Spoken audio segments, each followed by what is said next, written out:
Hey, good morning, everybody. Welcome to the Daily Whatever Show. I am Lawrence Winnerman. It is Wednesday, the 4th of March. May the 4th be with you. Oh, no, that's May 4th. Okay. Oops. Let's see. What else can I say?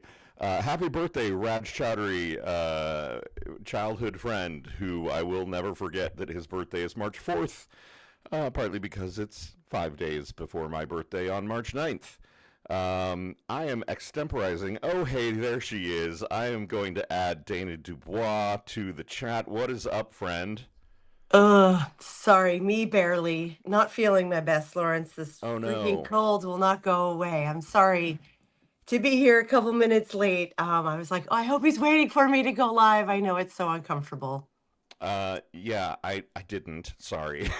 Oh, no, no, no. I just felt bad that I was like, doing all the things. You were just talking about March 9th, though, weren't you? Is that what I just heard? Well, I said happy March 4th, and then I said May the 4th be with you, and I was like, oh, no, wait, that's May 4th. I said, but March 4th is, as you will know, whose birthday is it, Dana? My ex-husband. Who else? March 4th? Yes. I don't know. Oh fuck. No, you know what? I said it was Raj Chowdhury's. It's not. His is the first, isn't it?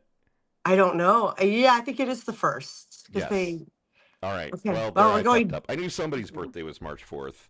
Yes, Um it's a great day because it's the only date that I know of that is a proclamation, March yes. 4th. So let today be the day that you put, boots on the ground and go get some shit done. That is excellent advice. That is excellent advice. Yeah. So some breaking programming news. Your weirdo friend was going to join us today, and they were going to talk about the most recent, as in yesterday, moment where Substack banned their account again, Again. Again? and they have decided to leave Substack, which is really, really Oh, sad because we really value their voice and they bring so much to the conversation in the community. They were going to join us today. We'd kind of made the offer that if they wanted to come on and talk about it and, say oh, goodbye, and they're not feeling well. So Dr. G is not able to join us today, but we want them to know that they are really cherished, and we see what is happening to them, and fucking hate it, right? And they pointed yeah. out that women of color and trans folks and trans women in particular often tend to bear the brunt of shit like this, where the system sort of Yeah. fucks with them and tries to actively marginalize and push them out. And so, as a trans non-binary person, as a trans advocate, as an organizer, a community organizer who's really outspoken, Dr. G feels like they are being fucked with by Substack on purpose. And, sometimes you just can't do it. You don't have the fight. And I completely get where they're coming from, and still I'm really fucking sad and angry on their behalf. Um, Me too. I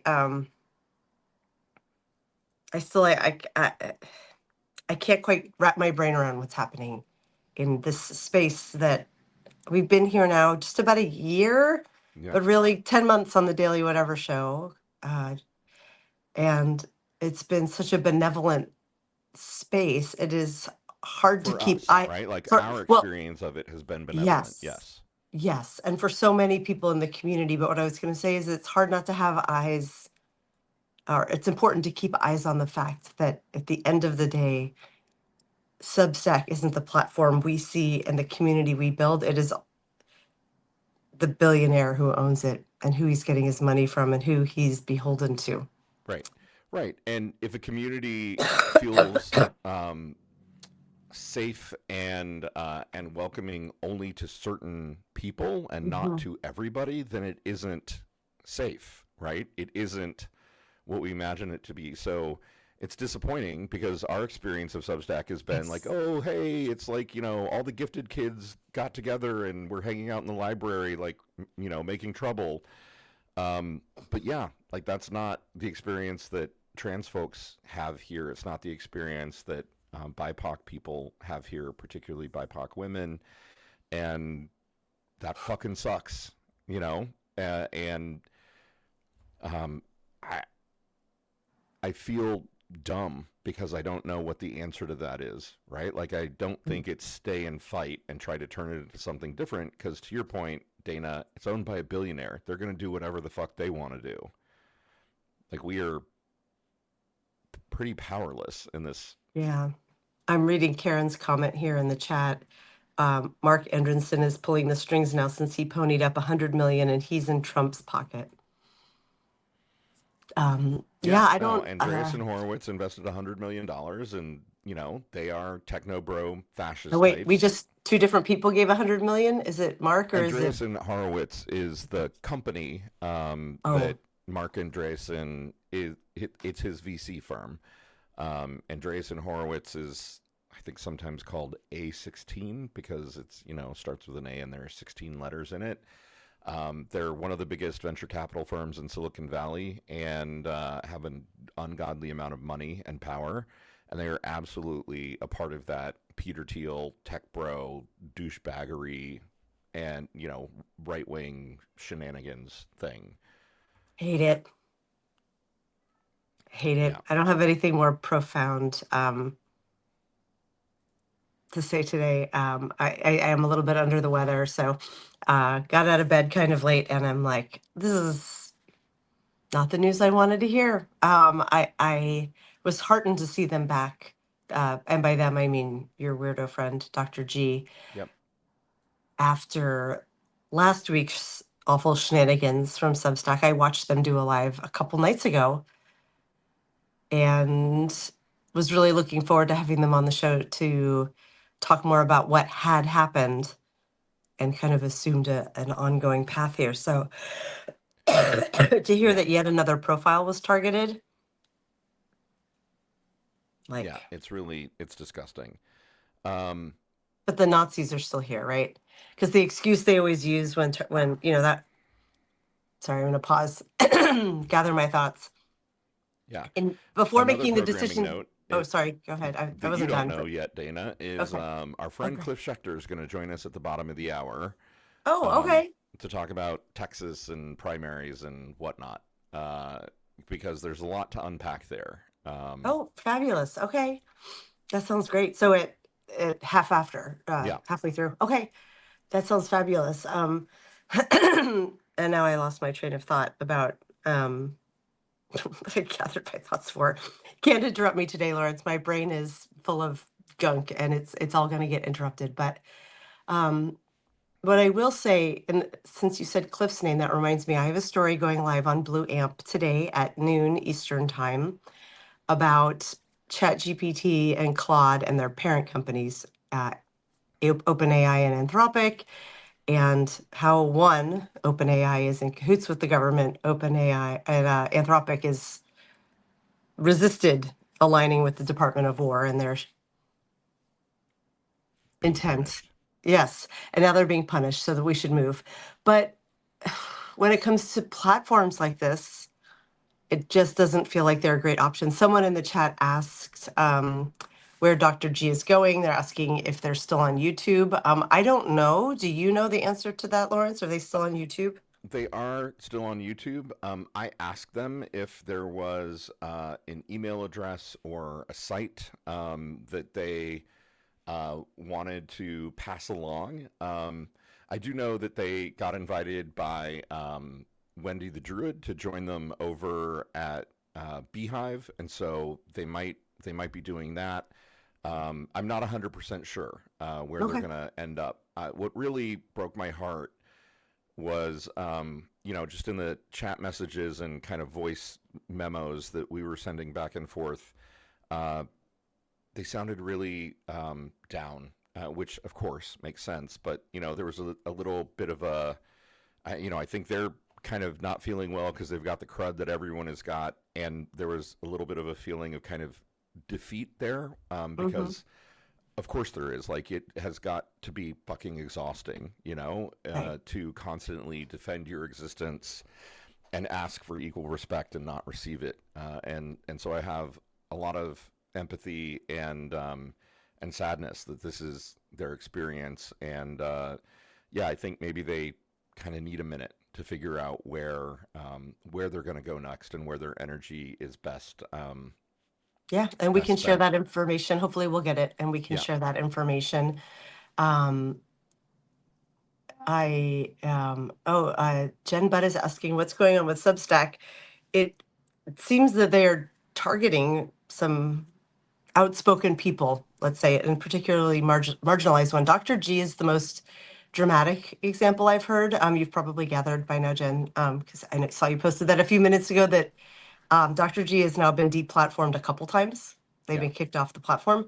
And then I saw Elizabeth Raven, who is really outspoken and in Caracas, has had her follower and subscriber lists like not entirely purged, but people are getting kicked off of them. I was one of them, so I do know what happened. Um, it's hard. You don't want to sound like you're being paranoid. It's that Nirvana line that keeps coming back to me over and over again. Just because you're paranoid, don't mean they're not after you. Like right. in Dr. G's case, I see no other rational example that or explanation than that they're being targeted, and that sucks. Yeah, no, it's right, like exactly. Just because you're paranoid doesn't mean they're not out to get you. You know, it absolutely seems like Dr. G has been targeted, and And yeah, they're fucking Substack is fucking with their numbers, you know, intentionally and with their ability to post and build any consistency. And Jen, I saw your post that your numbers have been down.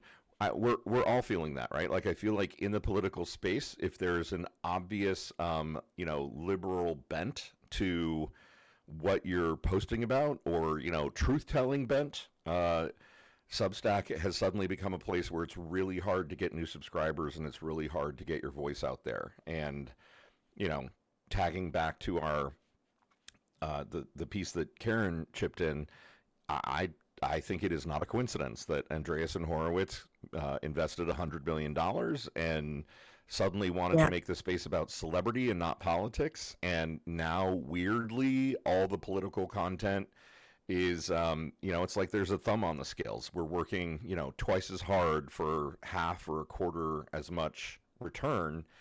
Um, I am not sure how we survive here long term, right? I think we need to be having realistic conversations about how to platform in different places, and I think that includes, you know, almost crazy talk. Well, not crazy talk because it's stuff that Melissa Corrigan has been talking about for a while, yes, which is like maybe you build your website on a server in Iceland or Switzerland, where it cannot be fucked with by the American government. Well, the server can't, you know, but certainly you know, they could still block the URL or do some DNS decline kind of thing. Like we all need to get used to the idea with growing authoritarianism that they could take our voice away. Like they could literally shut down our digital voices right. one by one or all at once. It's And already happening. I mean, we know like TikTokers are flocking here in droves because TikTok is putting on the squeeze. Meta, I mean, we have we finally are like gonna cross post to Instagram more, but like also it's Meta, so right, low expectations. But if you are on Instagram, come follow the Daily Whatever Show. And I see Jen Budd just wrote, if I lose Substack, I'm just going to a website. Is that what's going to happen? Are we going to like, I'll roll back like it's what, 2010? And I do yeah, have DanaDuboisWrites.com. yeah. I look. I know. I recently had a conversation with Beehive, and they are very much trying to be neutral in everything, right? Like Beehive is basically like, yeah, we're not trying to be a social media site, which makes it a little bit harder because there's not the notes functionality, there's not the community sharing on Beehive. It's really like you've got your website and growth is entirely up to you, but they're also saying we're not going to fuck with you, which cool, you know, like Right. although everyone remembers when Substack said that, and you know, then they got that sweet, sweet VC money injection. Um, you know, Ew. but yeah, I think maybe maybe we all end up on WordPress sites, right? Right? Out of servers running in Sweden or Switzerland or Iceland or something. Oh my God. Leah, talking about all this, Lawrence, is just reminding me that I had done a download out of Medium, like an extract out of Medium before coming to Substack. And then I just finally last night got my extraction out of ChatGPT as part of my migration to Claude. And that has a lot of my writing in it, but it's all messy and Medium is not up to date. If Substack banned me tomorrow and I lost my writing that I've done here, Right. Right. my And heart I would break. really think about how I that's need to go impacting down. Dr. G, right? Like Yeah, their incredibly powerful post on the daisy chain method of community organizing, was going viral. People were adopting it, yeah. and that content, I mean, obviously they've got it in their head. They can post it somewhere else, but I you feel know, like it's still up. Let me go look. Like, it oh is no. still up, but they Uh, don't have access to it, right? Like oh, they can't. I mean, I think yeah. they were It's smart enough to go download when they did have access. But think about shit like that. Like, how can you right. protect yourself? We should all be downloading our subscriber lists at least every 2 to 4 weeks, and we should all probably be downloading. I actually don't know how to do this, but we should all probably be downloading versions of our content, because if you write and edit and publish on Substack and you don't have a Word document or whatever someplace of your kind of original thoughts, then yeah, you would lose it if you lost access to your Substack. Yeah. This week I will download. There must be a way to do a bulk extract out of Substack, and maybe I'll write about it when I figure out how. And I'm also going to extract the Dana Dubois rights and the excuse me, the Daily Whatever Show lists, Yeah. like the email lists, because it's scary. Lauren. I mean, there's plenty scarier. There's plenty There's much scarier. scarier shit going on, like the fact that the Iran war, now in its fifth or sixth day, is uh, spreading. Iran has fired missiles into Turkey, which NATO forces had to shoot down, and you know, uh, all of the nations around Iran are starting to get more involved. An Iranian Navy ship was sunk. In theory, all 140 lives on board were lost. The U.S. Navy sunk an Iranian ship in the Indian Ocean, off the coast of, I think, of Sri Lanka or India. This is getting bigger, y'all. The footprint of where the hostilities are happening is expanding, and I don't want to scare you, but it looks a lot like the beginning of World War III. Uh, you know, I don't see it's already become a regional conflict. It's only going to get worse, and it is only a matter of time. I, you know, I'm not. I don't have a source here. Mason, our friend Mason, the storyteller, posted something this morning that said a U.S. jet fighter had been shot down in Iran, and that the two pilots ejected, but they are now in Iran, presumably being held hostage. I don't have a source for that. I looked for one, I couldn't find it. If Yeah. anyone has a source for that, please, please post it in the links. But if that is the case, a that's a nightmare scenario, right? Because then there are going to be pictures of American soldiers, service members being held hostage inside Iran after their jet got shot down. And Okay.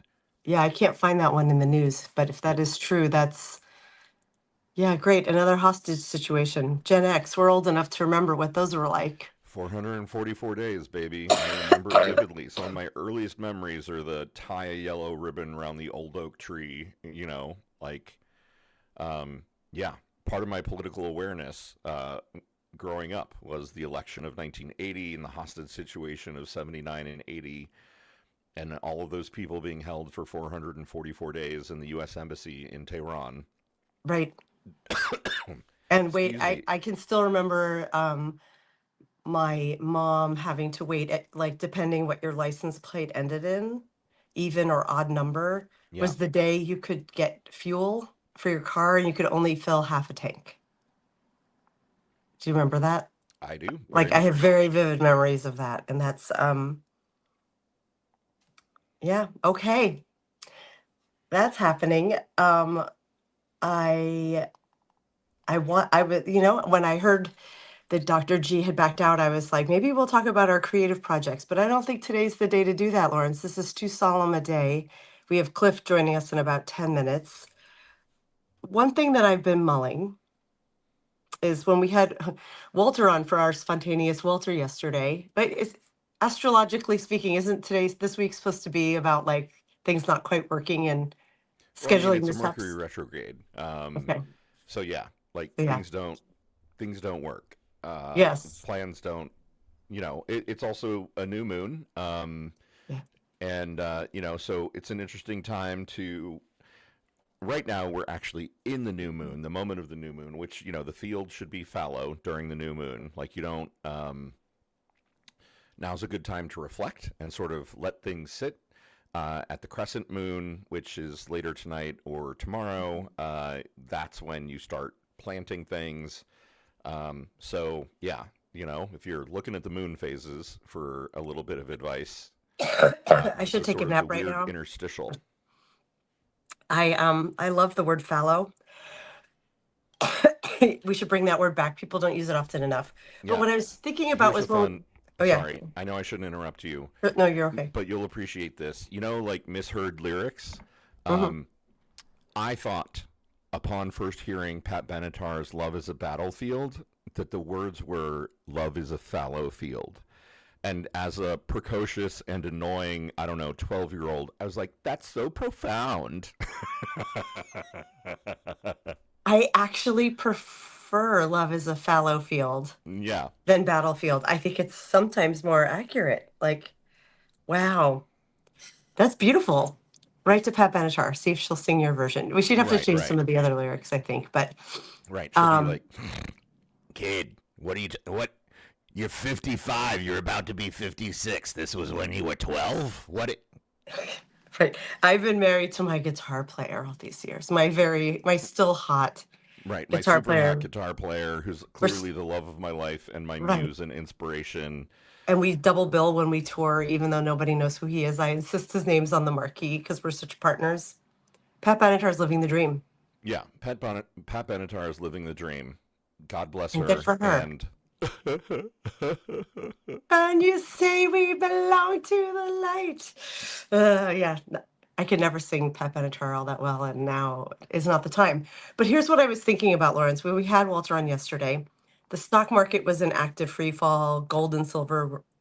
We were like, wow, is this it? Like, is this the start of something happening? And I did caveat it with, I'm no economist, especially macroeconomics.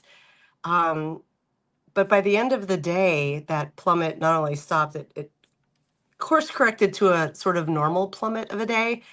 And today I just Googled to see where we were, and it says that futures are rising as Iran reportedly calls for talks to end conflict. I'm like, how is a system that's supposed to thrive on stability not bottoming out? And it's like a call to end the conflict. Like things are going up because they're like, the war might be over. Like we're such a short attention span people now. yeah, and look, And it's markets, they say markets thrive on stability. What markets really thrive on in this yeah. modern late stage capitalism, fully extractive age is expansion and the promise of expansion. Capitalism, the way that we are practicing it now, doesn't work unless everyone believes the lie that we can all expand forever with no stopping, right? Like capitalism Mm. requires growth. It requires expansion. It Right. requires new markets and new products and new consumers buying new things. And so even more, I would say, than uncertainty, what they thrive on is hope. On the hope of future unlimited growth. And it's a fucking lie that they are smoking through a crack pipe. And the crack in the pipe is just all of our souls. You've just blown my mind. I'm just thinking of the tens of thousands of people out there who have been laid off. My LinkedIn is such a weird space now. I don't use it very often, but sometimes I go up there and we all know the LinkedIn bros and people, content creators on there, blah, blah, blah. But watching the cycles when LinkedIn becomes like a graveyard or it becomes like an in memoriam. Yeah. And everyone trying to be this, like, you can't get up there and just be like, capitalism sucks. I fucking hate all of this. My company had no business laying me off. I'm a casualty to capitalism. You have to sound optimistic of like, Right. my team was so great, but this is the way things go. And I'm open to opportunities and ready to find my next challenge. Right. I'll be using That's this time to to reflect. relax and recharge and reskill so that I am eager and ready for my next chapter. The future is unlimited. Okay, hopium. Okay. Opium. But that's what I was picturing. But in my mind, I was picturing this like immense, not quite graveyard, but like this field of like, I'm not dead yet, like barely living, people just being like, I have hope. I Right. shall rise and grow I stronger. updated my resume. Like I that. used ChatGPT to write it. I took LinkedIn learnings on I got a GEO. certification in Salesforce something or other. That's what I'm I've always spending. dreamed of being a process analyst, expert, Salesforce certified something. That's what it is, Lord. Oh my God, I'm weeping. I shouldn't be weeping, but like, um, it's you have to do it. I mean, not you. People have to do it. It's good to try to remain optimistic, but like, there should be an alternate LinkedIn where we all like everyone can just post about what they're really thinking and Right, feeling, and right. just It's linked out. Please. Oh my it's God. linked out. Okay. God damn it. I'm sure Now that's I. already taken. I'm sure You it's already know. taken.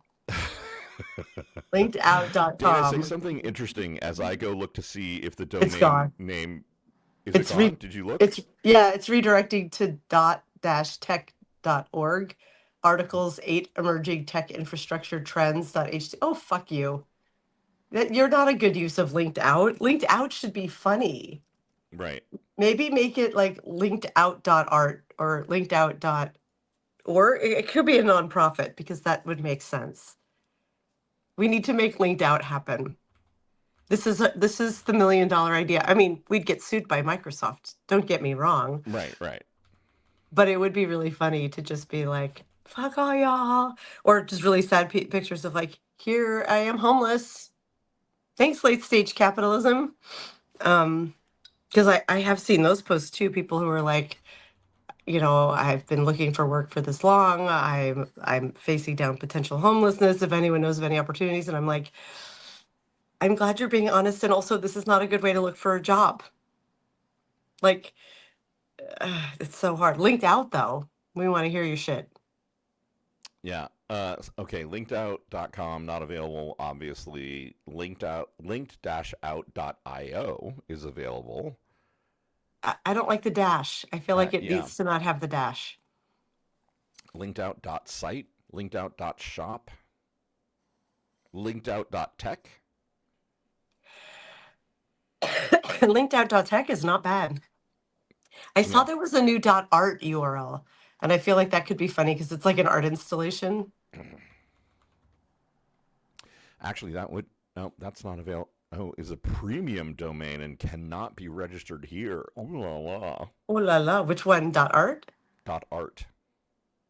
Wow. That's so very linked out of them to be like, if you have to ask to buy, you You can't can't buy. afford it. Yeah. No. Yeah, and then we'll Sorry. come back in with our shopping bags and we'll be like, "You didn't want me Yeah. to shop Big, here? Big big mistake. mistake. Big, Huge, huge, huge. big mistake." Yeah. Yeah. I need to go shopping again now. We have more URLs. How many domains do you own, Lawrence? I think it must be like 30. Oh my God. Yeah. No, it's a really large number of domains. And I pared down recently because a bunch of them came up for renewal and I was like, do I really need Barum.com, my idea for a bear harem website? I probably don't. I think you do. Who else could build Barham better than you could? Oh my God, listen to my voice going. My Oh, problem is never a shortage of ideas. It is a shortage right. of time to implement them. I still loved the Imagination Project. Wait, I that was mean, I what we were. still own the Imagination Project. It's going to happen. I just, time. I need time. Yes. Take a number behind the other projects we're launching. Yes. Oh my God. Cliff Schecter, where are you? Are you joining us? It's He bottom of said the it would hour. be like 10:35, which in Cliff speak means 10:40. Excuse me. Boy, this But is, maybe we transition because I've got something I want to say about the Texas primary, if I may. yeah, let's just start talking about it now because I have thoughts. I saw Jasmine Crockett made a very elegant post because of course she did, but I want to hear your thoughts because you're always the one I want to hear thoughts from about politics. Yeah, well, I posted about this on Substack last night. Like it became clear kind of late last night that we might not have final results uh, in the middle of the night. We did end up kind of getting a result, but it was unclear. And the reason that it was unclear is because there were Republican shenanigans, my friend. And I think it is very natural for people to feel, you know, badly. Like if you really wanted Jasmine Crockett to win, I will tell you up front, I like them both. Like I understand that people have concerns about Tallarico. I understood that people had concerns about Crockett. I don't care. They are both superstars. I think either one of them could have won. And what happened in Texas yesterday, specifically in Dallas County, is Republican fuckery. And it is Republican fuckery that was designed to make us angry with each other. And if you are falling into the feeling of being angry at James Tallarico or being angry at Jasmine Crockett, you are being played by the Republican Party, and you should just stop and unite. And I know that's going to rankle plenty of BIPOC people, plenty of black women, plenty of folks who feel like Jasmine Crockett was the fighter that we need for that seat. To hear like, oh, now you Hmm. got to unite behind the white guy. I don't like, I would have said exactly the same thing if the results had been the opposite. Exactly the same thing. Here's what Interesting. happened yesterday in Texas. Dallas County, for years, had open county voting, which meant if you were a Dallas County voter, you could go to any polling location in Dallas County and you could vote. The Okay. Republican Party did not sign the memorandum of understanding with the Democrats for this election, which would have allowed that to continue. So suddenly, right before the primary, voters were told, oh, hey, it's not open county election. You've got to go to your precinct. You must vote at your precinct. Oh my Well, a God, lot of people didn't that's know exactly where their that. precinct was. They And they did looked on. this when? How close to the election? I don't Like, remember exactly how close to the election. Like, I think within the last couple of weeks, but basically it's been a period of time now. People did uh, know, but if you're a low information voter, if you're not a frequent voter, if you're sure. voting in a primary that you've never voted in a primary before, you're kind of like, oh shit, where is my precinct? I don't even know. So people Right. went to the website to figure out where their precinct was. The Oh website no. crashed. No. Not only did the website crash, the website didn't have up to date information. Why? Because Mm, Republicans redrew all the lines as a part of their redistricting. And when they drew the lines, the new lines for their updated congressional maps, oops, they forgot to update the precinct lines in Dallas County, particularly. So not only did you not Oh know my where your God. precinct was, you weren't even sure it was the one that you were in just a couple months ago before they fucked everything up. So somebody filed an injunction and Okay. and basically said, this is not fair. Specifically to the voters of Dallas County, we need to be able to extend voting hours from 7 to 9. So there should be 2 extra hours so people can figure I out where their saw that precinct part. is. I saw Right. that part. So Okay. they did that.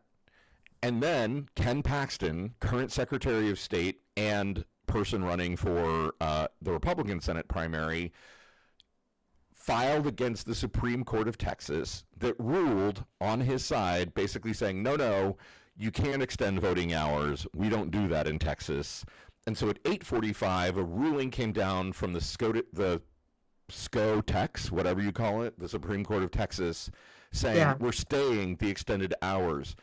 Hey, every precinct, you need to know which ballot was the last ballot cast before 7 p.m. so that you can sequester all of the ballots after. Most of the precincts, as I understand it, didn't do that. Or if they did it, it wasn't, super rigorous. So now there are ballots that were cast in those last 2 hours that we don't know if they counted. We don't know if they were counted. We don't know if they're going to count. So if people are feeling disenfranchised in Dallas, they should. You have been disenfranchised. It fucking sucks. And so if you're mad for Jasmine, you should be. The person who fucked her wasn't James Tallarico. It was Ken Paxton. It's the Dallas County Republicans. It's the Texas GOP. That's who fucked our primary. They did it on purpose so that we would be mad at each other and not come together. Do not be mad at Jasmine. Do not be mad at James. You should be mad at the Republicans because this is exactly the kind of shit that they are going to do coming forward into the November election. Oh, and Cliff is here. So, Cliff, I just teed you up, man.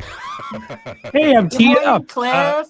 Halo, does that mean like I'm like a golf ball or some shit? Yeah. A volleyball, I you, think. You are a golf ball ready to be, I don't know, driven for a hole-in-one. I don't know where this goes. I was picturing like a volleyball, like Lawrence lobbed it in the air and Cliff smashed it over the net. Just do it. Yours is better, Dana. Like Lawrence's is kind of dirty with his hole-in-one and everything. I don't know. I don't know where he's headed.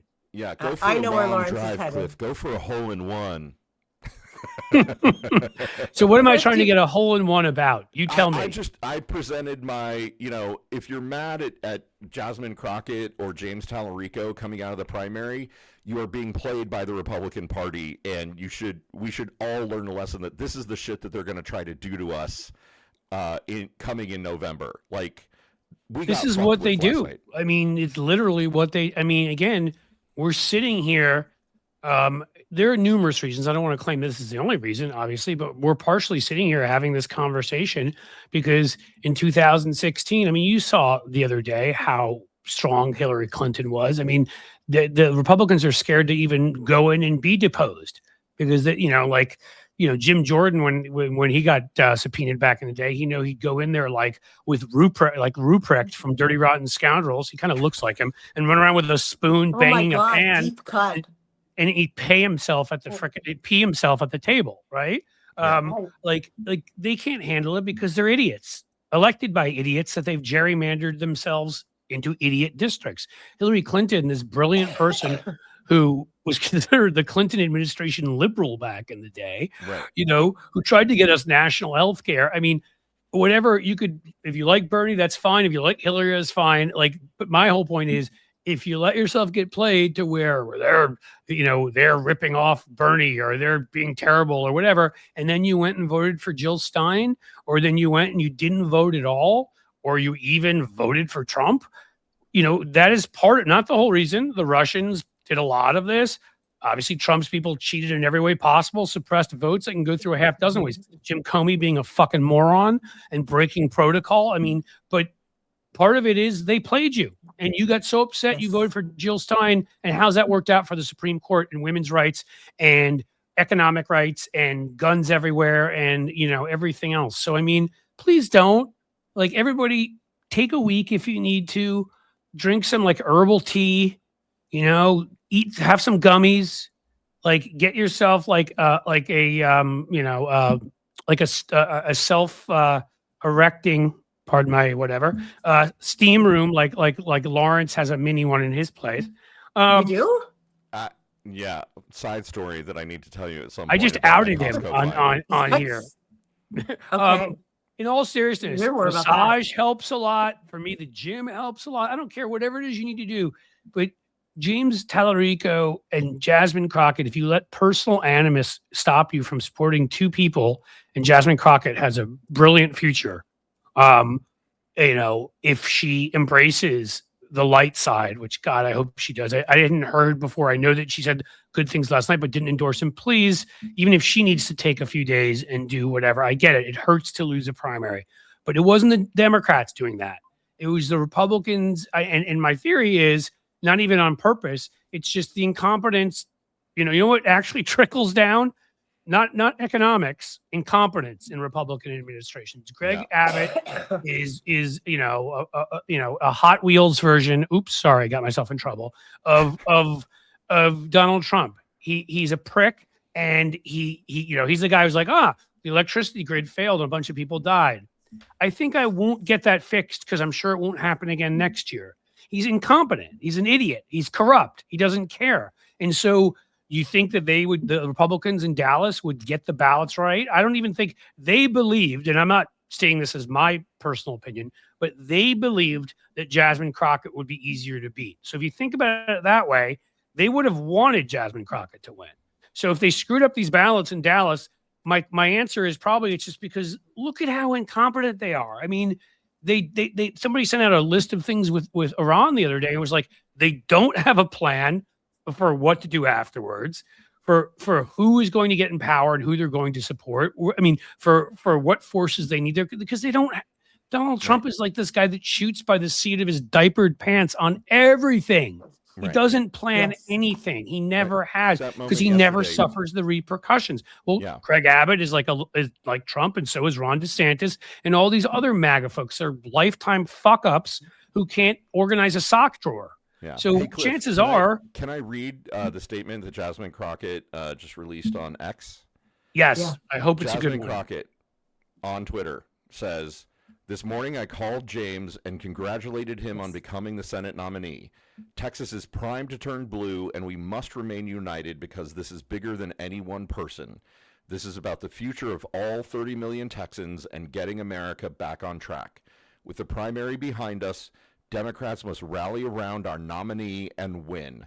I am committed to doing my part and will continue working to elect Democrats up and down the ballot."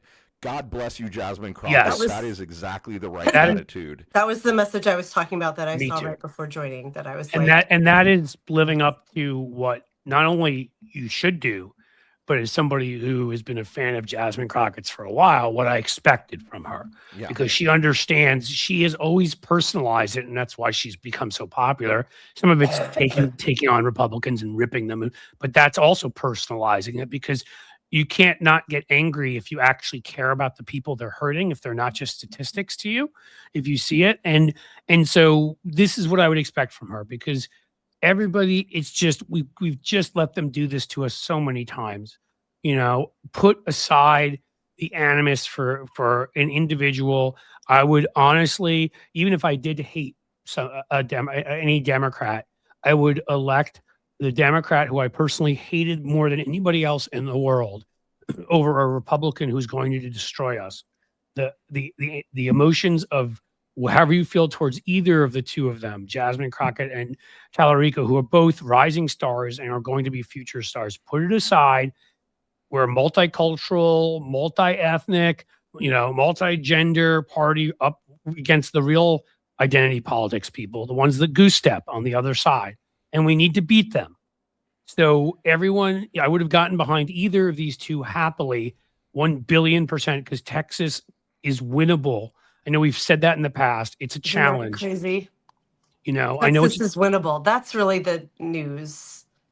It is. Again, we have to fight to make sure there are fair elections. Put any energy you'd put into, holding whatever against Tallarico or against Jasmine Crockett into anything you can do to make sure the election there is fair because if it is, it will never be 100% fair because they will suppress votes with their secretaries of state as they do here in Ohio. They cheat. It's what they fucking do because they can't win by being honest and by being themselves. But put your energy into making sure it's as close to a fair election as possible.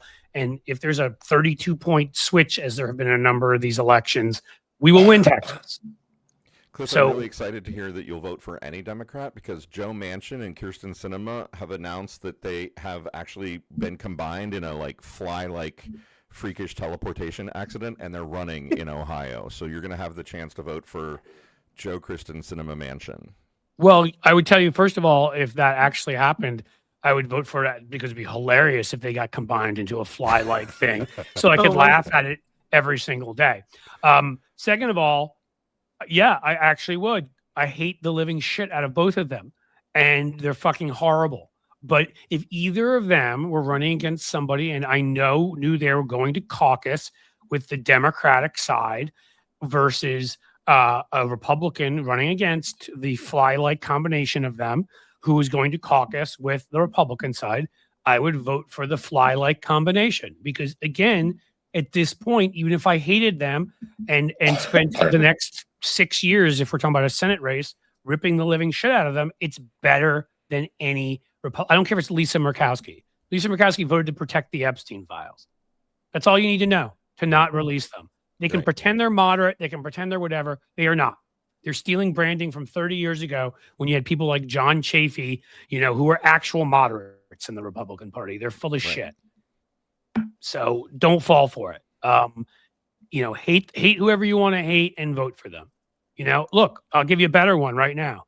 So does everybody, John Fetterman. But if John Fetterman I knew for a fact we're going to caucus with the Democrats and it was him against a Republican, I would go out and vote for him because, again, this is about democracy. I hate that motherfucker. He's betrayed us. Honestly, I won't say something that will get me arrested, but there's not much I would do to help him, let's say, if he were in dire circumstances. But if he's a Democrat, if he's a D next to his name and he's going to vote for us to be in the majority, you put your emotions aside or use your emotions and think about the kids who won't have SNAP and think about the people, the people we know their names who have died in a war in Iran that only happened because Trump and Bibi Netanyahu are two fucking criminals, literally, and war criminals. We have a comment from the chat of, I'm so over voting blue no matter who. Let's get better leaders that we feel good about voting for them. Yes, true. And also, if we don't have that candidate in that race, you still need to do this and vote for the one. Right. Because I don't know. I respect whoever that is, but I don't know what to say. What you do is the thing we used to say, when I was coming up in this, when I was a young pup, is we'd say more and better Democrats, where you can make them better and improve via primaries and other things, you make them better. Where there are places where you need more, and part of living in, a democracy where we believe, I'll start quoting like Andy Shepard from, the American President.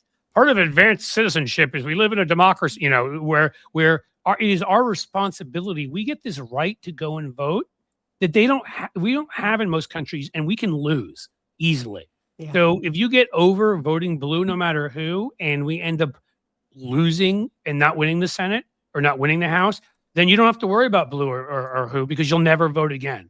And I'm not, everybody was like, oh, you're being hysterical. They'll never take away Roe versus Wade. I shouldn't have to just vote for Hillary.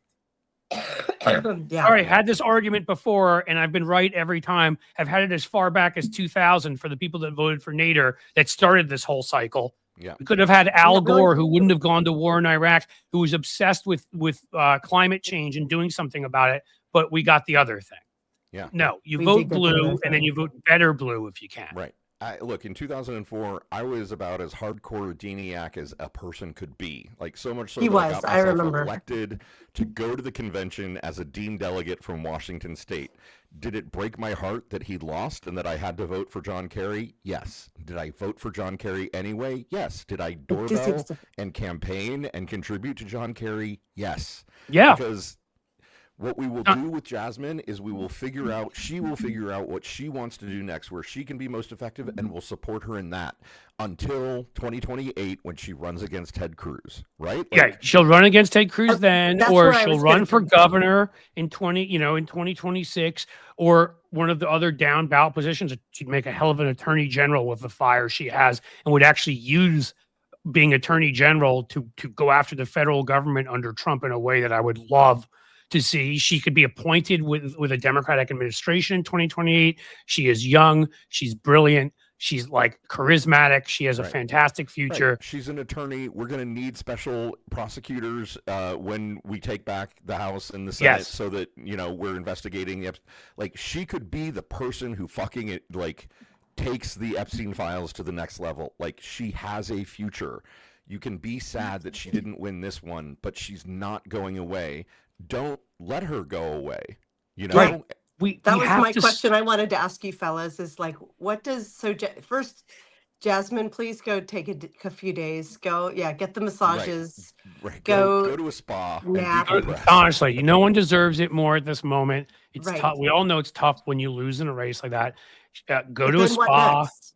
enjoy yourself. Where do we want to see her next? What do you all think her next moves are or should be? Let's manifest. The fields are fallow. Do you want to go, Lawrence, or you want me to go? I mean, just like extemporaneously, I think, let's envision, let's manifest that we are taking back the House and the Senate, and we will literally need people to run the investigations and trials and the House and Senate prosecutions of the Epstein files and the Trump administration. Jasmine Crockett has proved through and through that she excels in that kind of situation. I want to see her build a national name doing that, and then I want to see her come back and run for Ted Cruz's seat and win that. Like, she's not going away. And I would say for governor, except that the gubernatorial races right now this year, it's too late to switch from being a Senate candidate to being a gubernatorial candidate, because the primary was literally yesterday for that. And in 28, it's off cycle, so it wouldn't be until. Yeah, I'm an idiot. I was speaking about 26 like it was in the future before. Right. Like, it is in the future, but she would have to be in that attorney general's race at this point, because I think she'd be in a future. At some point, she'd be an outstanding attorney general, outstanding. But I would say you hit the nail on the head there. I mean, let's pick a place. I've got my place. Let's go back. My place. You think about the Nuremberg trials, and you think about some of the things. In like they had the trial where they had the Nuremberg rally for Hitler. I want the Oklahoma City trials, because that's where the Nazism in this country in a major way first led to a bombing of a building that murdered children and murdered ATF officers and others, because Timothy McVeigh was a white supremacist member of one of those militias in a neo-Nazi ideology, surrounded by guns and hate and the NRA rifle magazine they found in his car and all that. Why don't we have the Oklahoma City hearings when we take back all of the government and try every one of these last fucking Nazis and the ones who enabled them and come up with the various punishments they all deserve. And let Jasmine Crockett be one of the 6 or 8 or, however many we need, because there's a lot of them, lead prosecutors on that. That sounds great to me. Why Oklahoma City? Like, that's a long ago memory. Like that happened a very long time ago. Do you think that's the route? I do. That feels like going really far back for it is Americans. But I've tried to make the argument to people as somebody who had to for a living when I did work for Everytown for gun safety.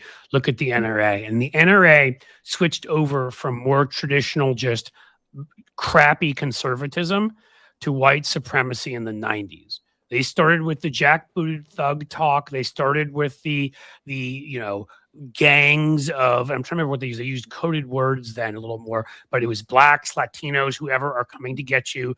Anti-Semitism was in everything. Like when they put up posters, everybody they hated. One of the strongest anti-gun voices in the Democratic caucus was Carolyn McCarthy. You may remember her husband was murdered on the Long Island Railroad and her son was injured by a mass shooter.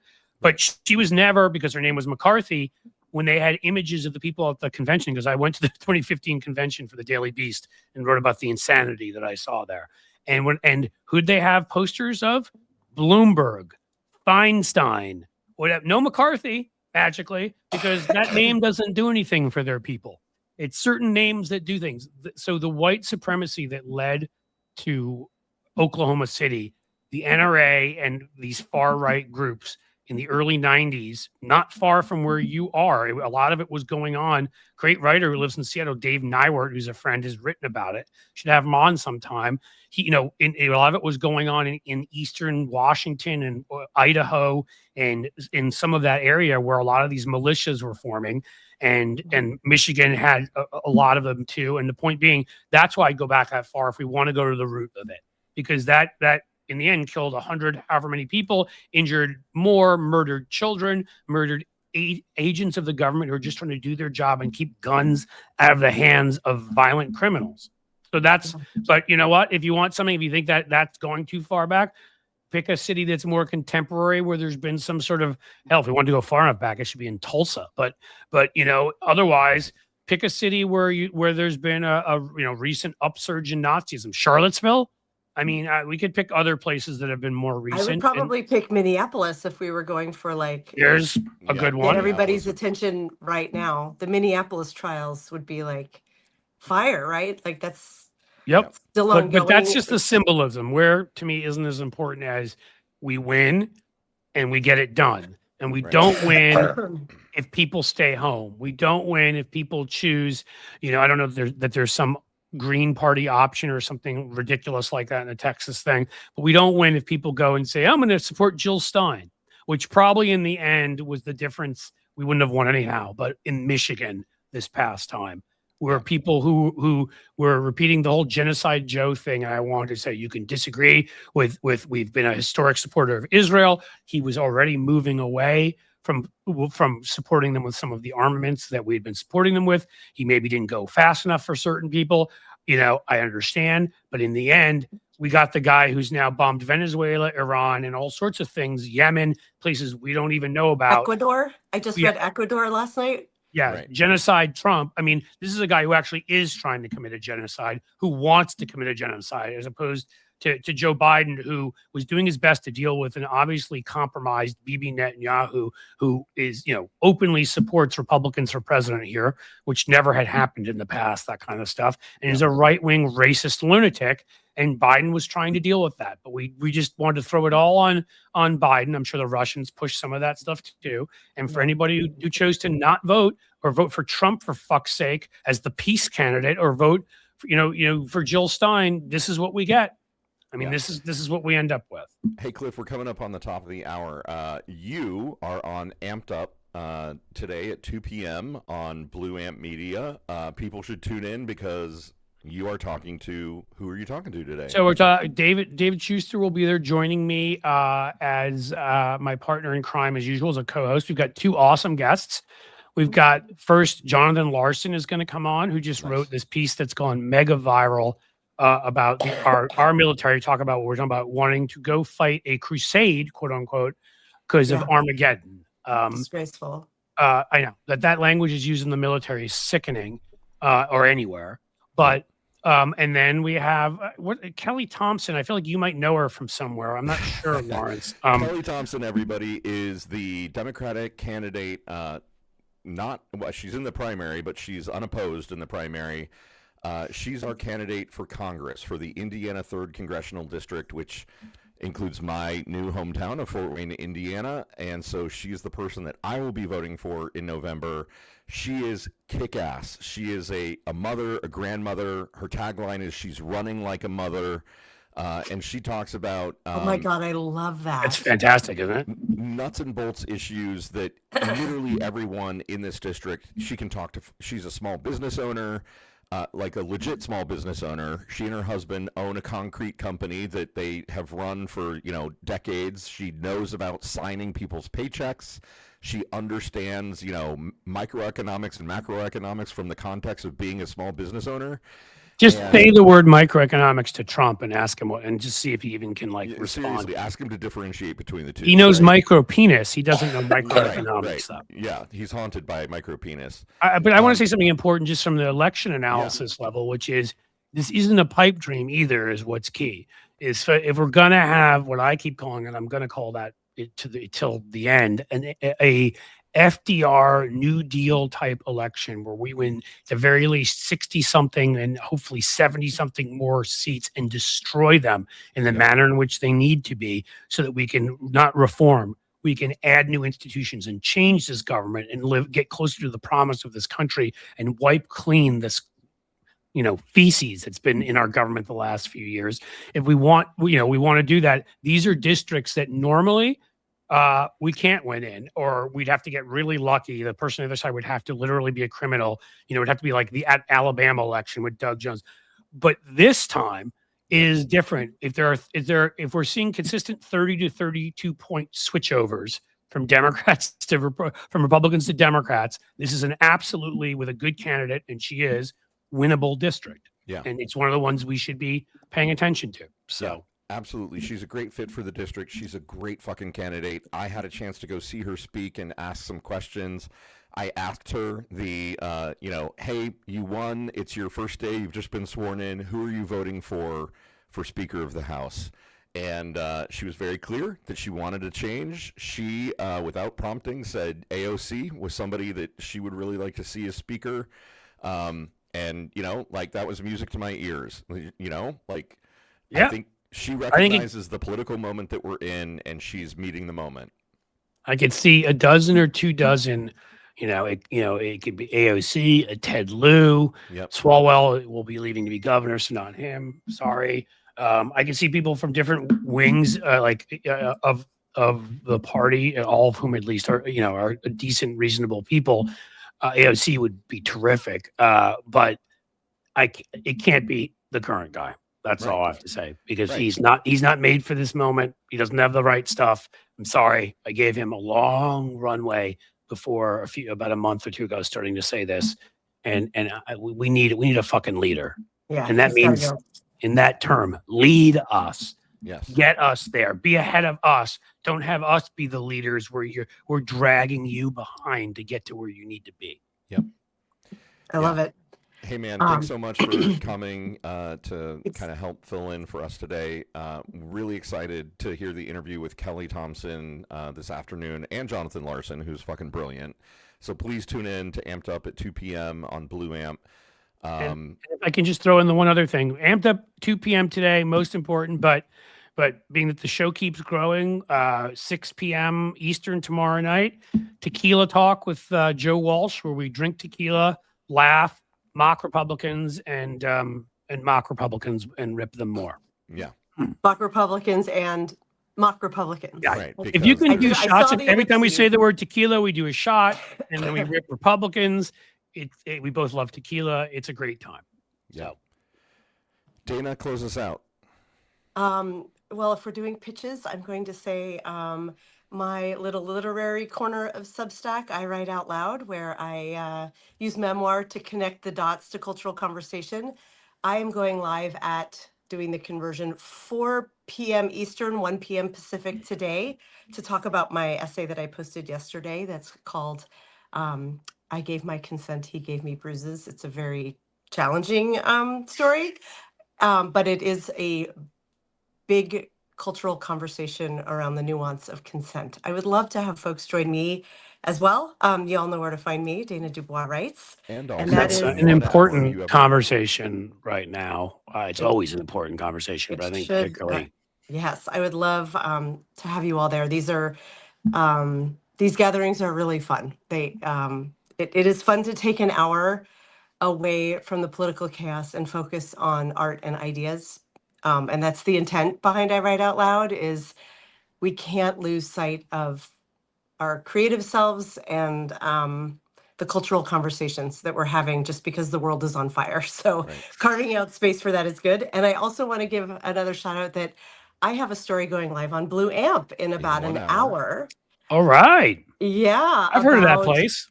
I remember that place. It's about why it's imperative that if you are using an AI bot to help you with your life or career, to move from ChatGPT to Claude because of the shenanigans that their parent companies are up to. OpenAI, bad. Yeah. Anthropic, good. Well, better. Let's Got it say. right. No, Right. it seems like the big companies, none of them are ever these days truly good, but you can find No. much better. And Anthropic, OpenAI, yeah. yes, refused the Department of War. And I'm putting that in quotes because even though the official website says Department of War, I don't think Trump's actually allowed to just change the name. Yeah, He's not. Congress would change the name. They didn't do Right. that. But you should, But in a way, for your piece, it's the proper thing to call it, yeah, because it's what, that's all they really do is want to go to war. And there's people that yes. said no to that, and there's others who said, yeah, we'll fucking help you go to war. Yeah, And OpenAI was like, OpenAI's statement is called OpenAI's statement about our partnership with the Department of War. They use the word, right. and the official White House website calls it the Department of War. My bots, as I was writing the story, called me out and said, "You have to put a caveat that's not the official name." And I was like, "It's not the New York Times. I think I'm going to call it what it obviously is, which Right. is the department. It's not a court of law." I may actually go ask ChatGPT, what the fuck are you doing, and why are you getting in bed with people who are Oh, I did. bombing other countries? I'd like to just see how it tries to justify. I mean, before it sends a couple of Terminators back in time to kill me, but I'll Right. go for as long as I can. Yes. No, ChatGPT was like, if your values don't align, you should move. But what this didn't all get in the story, but I'm really hoping to get on one of the Blue Amp podcasts in the next week to talk about this because I asked these questions, and I swear reading the subtext, it was getting defensive, even though bots can't get defensive. Well, I'd like to get you on. Actually, we should talk about that because I think I'd like to also have a broader conversation that we're not having about AI and the dangers of it, Yeah. the dangers of these companies, but all these big corporations, but also just AI itself, where we're full speed ahead without thinking of any of the implications of Right. massive job losses and dislocation. We just saw what that asshole who founded Twitter did, where he fired at Square, like. I mean, we're going to be looking at that. We're going to be looking at, again, I joke about the Terminator. Like, scientists have numerous times said this thing can become sentient at some point. That's wonderful to know. A few of them have refused to turn off when been asked. One of them made a joke about starting a nuclear war. I don't find that funny when it's fucking AI, Right. to be honest with you. It is not Yeah, funny. we do need to have a bigger conversation because it's impacting people's real lives, not just in terms of job loss, but the massive build out of data centers, the massive build out of electricity generation capacity, the Yep. huge spike in electricity prices.